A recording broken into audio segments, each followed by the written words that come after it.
So, this ongoing controversy about Burton Cummings not letting the last remaining members of the Guess Who, plus their tribute members or the alumni members that are performing the songs, to use them on tour, has kind of polarized a lot of people. The article in Rolling Stone basically said that Burton Cummings, all the songs he wrote for the Guess Who, which were half of them pretty much in their golden era between 65 and 75, cannot be used by this Guess Who touring band. So for a factor of the Canadian fans that know and the American fans that don't, we're going to give you a little bit of history of the various incarnations of the Guess Who, because it's quite interesting. They are considered the number one rock band in Canadian history besides the band. Now, the Guess Who was a Canadian rock band formed in Winnipeg in 1965. The band found their greatest success in the late 60s and early 70s under the leadership of singer-keyboardist Burton Cummings and guitarist Randy Bachman, whose hit songs include American Woman, These Eyes, and No Time. Now, during the most successful period, the Guess Who released 11 albums, all of which reached the charts in Canada and the States. The 1970 album American Woman reached number 1 in Canada and number 9 in the States, while 5 other albums reached the top 10 in Canada. The Guess Who charted 14 top 40 singles in the US and more than 30 in Canada. In the early years before Canadian content broadcast rules were enacted, like other Canadian acts who tended to downplay their nationality, the band made a name for itself by proudly celebrating it and became hailed for that self-confidence. Of course, the famous appearance on the Johnny Cash show, where Burton had draped a very new Canadian flag on his, keyboard piano area. Now, when they officially broke up in 75, a nostalgia-oriented lineup organized by former bassist Jim Cale has toured and recorded under the Guess Who name since 78, often performing as a ghost band without any original band members on stage. That's where the controversy comes in. Now, in 1958, Winnipeg singer-guitarist Chad Allen formed a local rock band called Al and the Silvertones. After several lineup changes, the band stabilized in 62 under the name Chad Allen and the Reflections, which included Allen keyboardist Bob Ashley, plus future Guess Who mainstays Randy Bachman on guitar, Jim Cale on bass, and Gary Peterson on drums. Now, Chad and the Reflections released their first single, Tribute to Buddy Holly, on Canadian American Records in 1962. They then signed with Quality Records and released several singles in 63-64, which gained some regional notice around Winnipeg, but made little impact in the rest of Canada. One single was credited, perhaps mistakenly, to Bob Ashley and the Reflections. Now, in 65, the group changed their name to Chad Allen and Expressions after an American group called the Reflections, and he released a hit single Just Like Romeo and Juliet. Chad Allen and Expressions also released the garage rock album Shakin' All Over in January 65. That album's single, Shakin' All Over, earlier recorded by Johnny Kidd and the Pirates and also recorded by The Who, was the band's first major hit, reaching number 1 in Canada, number 22 in the States, and number 27 in Australia. Their Canadian label Quality Records disguised the single by crediting it to the Guess Who as a publicity stunt to generate speculations that was by a more famous British invasion band working incognito.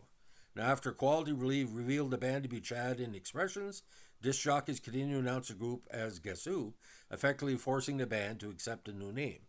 They released their second album, Hey Ho, What You Do to Me, in late 65. It was credited to Chad Allen and Expressions with Guess Who displayed prominently on the cover. Now,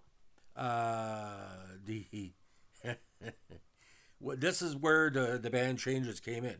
The keyboardist Bob Asher left the band in January 66 due to the rigors of touring. He was replaced by 18-year-old Burton Cummings, formerly of the Winnipeg group The Devrons, which I think he was part of when he was 15. He also took the lead vocals in conjunction with Allen on the band's first album, released under the band's name The Guess Who with question mark. The question mark would be dropped later.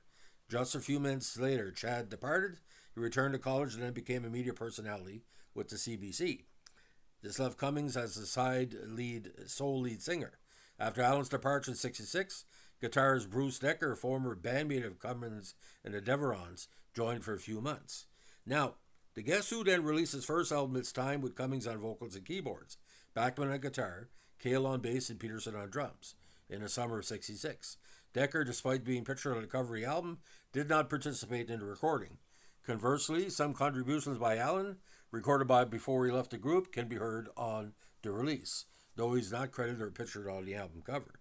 Now, the Guess Who continued to release singles that were moderately successful in Canada, and His Girl entered the UK charts in '67. The band eventually traveled to the States and the UK to promote the single, but this was a financial mistake as the song quickly dropped off the charts. They were unable to book shows or obtain work visas while in the UK and returned to Canada heavily in debt. Later in '67, the Guess Who were hired as a house band for the CBC radio show The Swingers and as the house band for the CBC television program Let's Go in Winnipeg, which was hosted by their former bandmate Chad Allen. They initially performed hit singles by other artists, but the CBC producers encouraged them to develop more of their own music as well. This gave the Guess Who greater exposure in Canada and financial stability for the next 2 years. Now, after seeing the Guess Who on Let's Go, record producer, sales executive Jack Richardson contacted the band about participating in an advertising project for Coca-Cola. This project became a split album titled A Wild Pair with Ottawa band Staticos, themselves soon to be renamed Five Man Electrical Band, and the album could only be purchased by mail through mail order from Coca-Cola. Richardson served as a Guess Who's producer until the band's breakup in '75, and were managed by that entire period by Don Hunter. Now, when Richardson signed to Guess Who to his Nimbus 9 label and production company, he personally financed the recording of a new album in late '68. The band was also signed to RCA for distribution outside of Canada. The Guess Who transitioned to a more mature pop rock sound with soul and jazz influences. Their second album, Wheatfield Soul, was released in early '69 and achieved major success in both Canada and the States.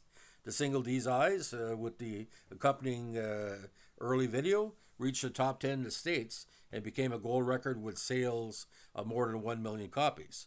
The follow-up album, Canned Wheat, was released in September '69 and featured the double-sided hit singles Laughing and She's Come Undone.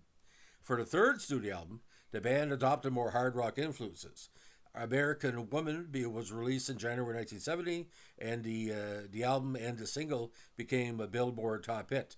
Now, according to Cummings, he had ad-libbed the lyrics to American Woman, and the rest is history. It was their first album to top the Canadian albums charts and the first to reach the top 10 on the American Billboard album chart, which came with the accompanying American TV appearances. The title track, written by Bachman and Cummings, though all four original members are credited, reached number one in both countries. It also was a substantial hit in the UK. This made the Guess Who the first Canadian band to achieve a chart-topping single in the States during the Billboard Hot 100 era. Canadian doo-wop group The Crew Cuts had a number one single in '54 before the chart was instituted. Now, No Time and No Sugar Tonight, New Mother Nature also reached high in the singles charts in both Canada and the United States. And the music basically became, not say a hippie theme for Canadians, but the theme of the late '60s, early '70s. Because you talked about Canada back then, it was Anne Murray and the Guess Who. That's who know about Canada. And of course Hank Snow, but that was a different ball game altogether. Now, while American Woman became a success in the early months of '70, Bachman recorded an all-instrumental solo album called Acts with Peterson on drums. The Guess Who began recording a follow-up to American Woman, completing 7 tracks. The tracks were then withheld and not released until '76, until the title was determined, called The Way They Were. Bachman then took a break from touring with the Guess Who due to illness, with American guitarist Bobby Sabelico filling in temporarily. Bachman played a final show with the band and exited the band in May '70. His relations with Cummings were always frosty and had deteriorated to such a point, and his recent conversion to Mormonism for the sake of his wife caused dissatisfaction with the band's rock and roll lifestyle. Bachman later formed the successful hard rock band Bachman Turn Overdrive and as well Brave Belt. Now, indicating a move to more intricate arrangements and vocal harmonies, which meant they were going more pop. They were shooting for album rock radio. The Guess Who replaced Bachman with 2 current guitarists from the Winnipeg rock scene: Kurt Winter from the band Brother and Greg Leskew from the band Wild Rice. Winter brought some songs from his previous band and became one of the Guess Who's primary songwriters. Leskew occasionally contributed lead vocals. On July 17, '70, the band was invited to perform at the White House for Richard Nixon's family and guests, but they were asked not to play American Woman due to its imparted criticism of the states. However, in 2020, Songwriter Burton Cummings admitted the song is a criticism of America. Additionally, he said the White House never asked them to drop the song. That whole urban legend was created by the group's manager as a publicity stunt. Now, the expanded lineup quickly recorded the album Share the Land, which was released in the late 70s, became another substantial hit in both Canada and the States. Songs from the album's Weedful Soul through Share the Land were combined for the album The Best of the Guess Who, which became another successful release in both countries in 1971. In some countries was their biggest seller. Now, the band's commercial fortunes and chart performance then declined in the States, perhaps due to the inability to be taken seriously by the fans of album rock radio, though they remained very successful in their native Canada. They released the album So Long Bannatyne in mid-71 and Rockin' in early 72. Both albums displayed more progressive and experimental elements. Shortly after the release of Rockin', the Skew suddenly left the band in the middle of a U.S. tour. The Skew was replaced on short notice by guitar singer Donnie McDougall, a veteran of the Winnipeg rock scene who had most recently played with the Vancouver-based Mother Tucker's Yellow Duck. With McDougall on board, the band recorded the album live at the Paramount Theater in Seattle in May 72, and this was released that August, and included some songs that had not appeared on the previous studio albums.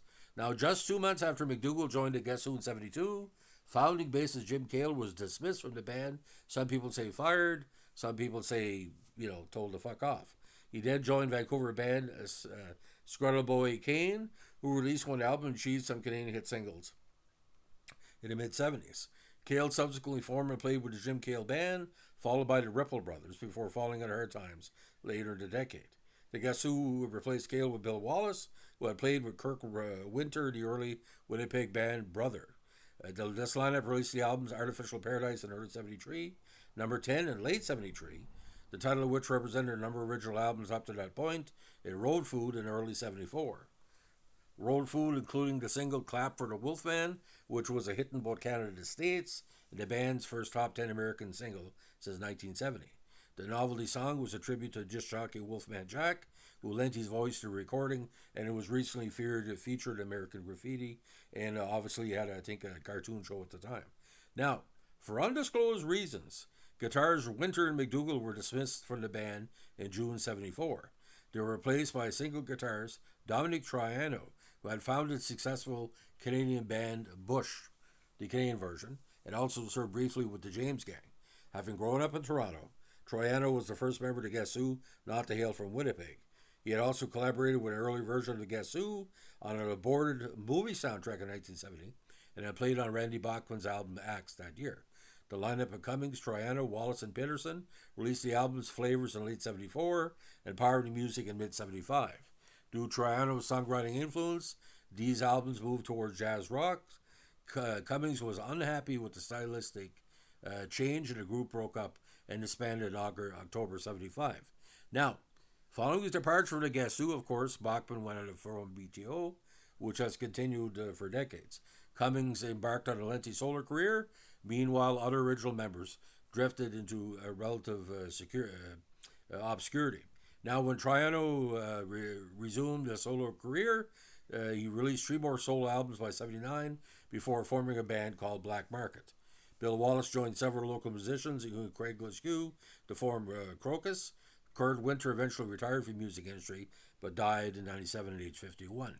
Now, the original Guess Who of Cummings, Bachman, Peterson, and Bill Wallace did reform for a CBC television special in November 79, and this included a short tour in 83. Now, in May 87, with their hometown of Winnipeg facing severe floods, Cummings and Bachman reunited for a fundraiser for disaster relief, organized by Canadian actor Tom Jackson. At the request of Premier Manitoba, Cummings, Bachman, Cale, and Peterson appeared together in the closing ceremonies at Pan Am Games in Winnipeg in 1989. Now, the band got together several times over the years, but like I said, Cummings, Bachman, Peterson, Donnie McDougall, and Bill Wallace for the later ones. Now, the Guess Who name, the lawsuit that's Cummings is going on, there's some background to this. I'm going to give it to you. In 77, former bassist Jim Cale, who was fired from the band in 72, asked Burton Cummings for permission to use the Guess Who name for a single reunion concert, but Cale went beyond the scope of Cummings' initial permission and hired other musicians to perform as the new Guess Who. In '87, Cale discovered that the name The Guess Who had never been trademarked and filed registration applications with the U.S. Trademark Office for the band name The Guess Who, unbeknownst to the original members. Cale used his newly registered mark to start a new band in the States, hiring a variety of musicians who he called The Guess Who. During this period, Cale temporarily retired multiple times, leaving no original band members performing on the nostalgia circuit. Per U.S. Patent and Trademark Office records, the U.S. trademark for live performances, but not records, of Cale's new The Guess Who has been owned by a partnership between Cale and drummer Pedersen since 2006. Cale has since retired, but has continued to hire musicians with no historic connection to the band, whom he allows to use the name as a Guess Who nostalgia band. Albums from Cale's version of the Guess Who have not been released through a major label and have not charted. Drummer Pedersen sometimes appears in the current Guess Who lineup, though the current band also performs as a cover band without any original members present.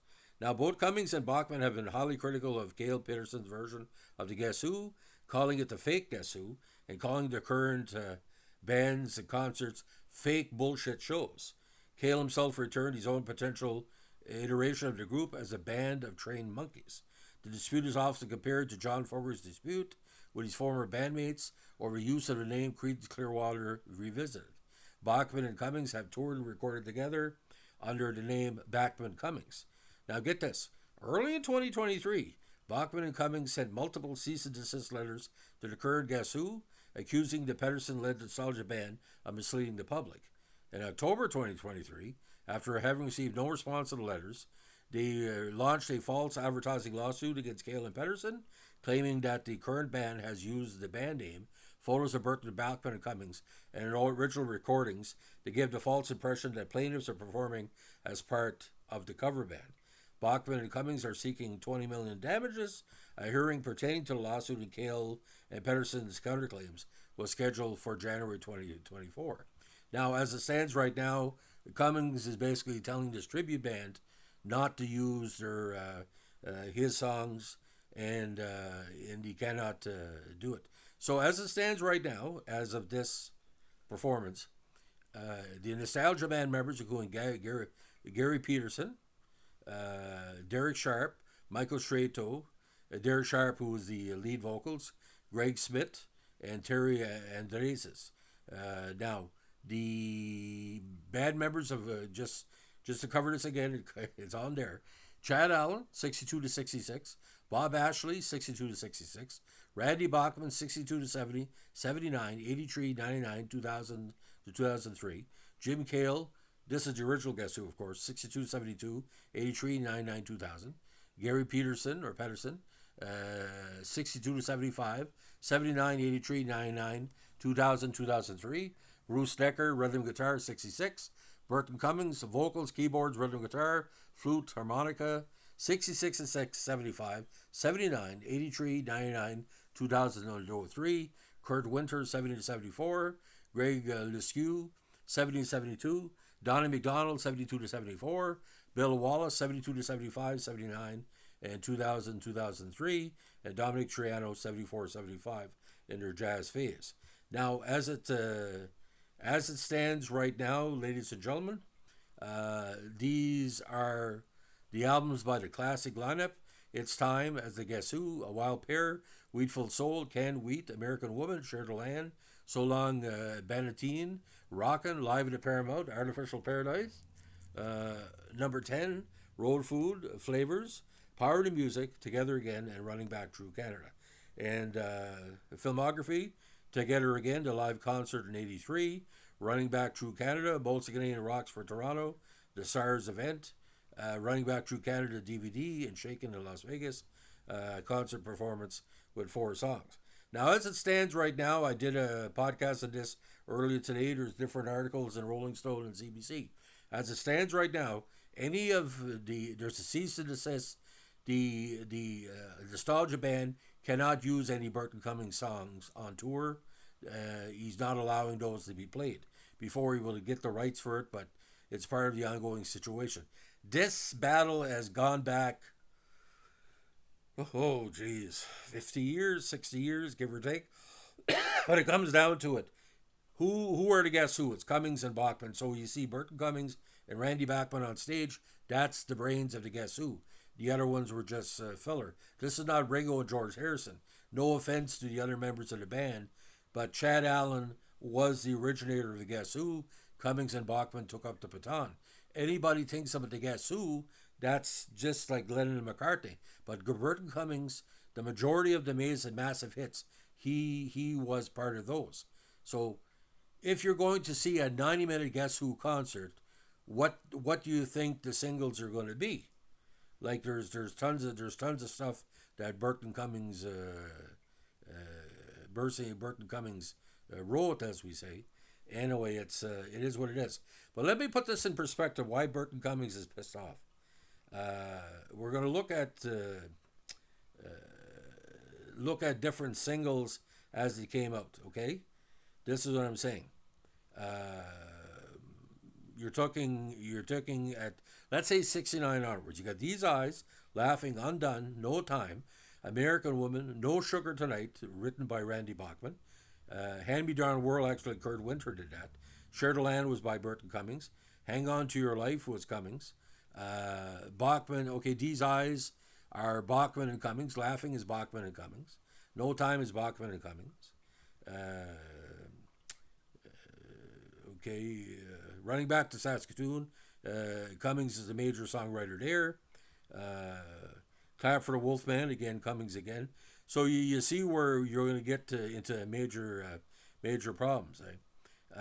So, by the way, very, very big into video thing. Between 1969 and 1972, they did 9 videos. So there are video, what do you call, pioneers in Canada besides. But ladies and gentlemen, like I said, if you're a Guess Who fan, who do you want to see on stage? Is Burton Cummings and Randy Bachman. That's the two big ones right there. So if anybody in the States thinks that's the Guess Who, it's not the Guess Who. Would you have Loverboy without Reno? Would you have, any type of band? Would you want to go see like a Beatles tribute band is different. That's kind of a parody of the 63, 64 era, like Beatlemania. But if you're going to see Wings, you know it's not the Beatles, right? People know what's going on. Even Paul McCartney said that we're not the Beatles. That's me and Linda in our band on stage. But like I said, Burton Cummings, he's a classical guy. He protects his stuff. It's tantamount to monetary and spiritual plagiarism, because you're performing on stage, you're getting somebody to mimic Burton Cummings and Randy Bachman, and that's wrong. So anyway, that's the latest on the Guess Who controversy. With a strange week in entertainment, O.J. Simpson dies, and the Guess Who, that's 60 years they're in the media in Canada as the number one rock band. I think Burton Cummings has basically said, we're number one, don't try to take away our number one spot and make money off us. Even if it's 10 cents in a dollar, it's too much. So ladies and gentlemen, if you like what we're doing here with our musical podcasts, let us know what a like, comment, subscribe, or share. And if you're American for the first time hearing this up at the Guess Who, check out some of the roll tunes. I think you'll be pleasantly surprised, because they're the connection between the Beatles and ELO, because the same type of singer songwriting style, especially like These Eyes. That's an Everly Brothers meets the Beatles song. That's all I can say. Thanks for listening. Bye.